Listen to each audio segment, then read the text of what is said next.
This cottage has 2 rooms, each the full width of the building. One is a kitchen and living room, and the other is a bedroom with sleeping space in the loft above it.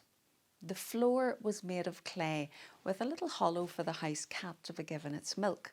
Windows were small and limited in number, as the local taxes were based on the number of windows in a dwelling. Here, life revolved around the open turf fire and the pot above it. The fire was never allowed to go out. On an evening before bed, the crickets that lived in the ashes and cracks around the fireplace sang their song, while eating holes in the socks hung to dry from a crane over the embers. The fire would be raked over and peat ashes piled on top to keep it alive until morning. A new bride would often be given a matchbox of crickets as a wedding gift to take to her new home.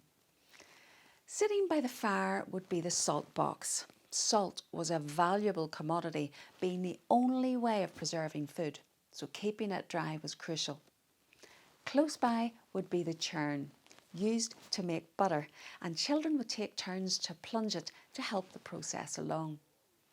During this period, the main source of food for the family that lived here was potatoes.